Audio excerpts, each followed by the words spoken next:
when Audrey introduced me to Kiamara and then Raju, Tak, and it's just not the financial aspect of the consultancy that was helpful to our company.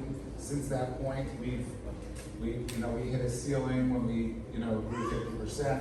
Then we hit another ceiling when we doubled, and it's our strategic planning that was really the impetus for our growth, and that was due to Raju not only consulting with us, but helping us learn what the SBDC has.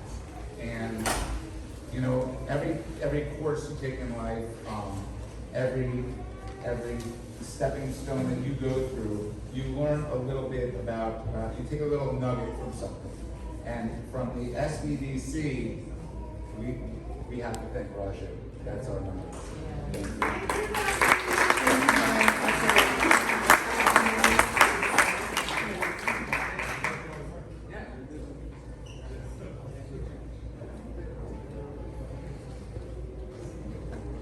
And congratulations again to them. It's a great company, so we're happy we should give them the recognition.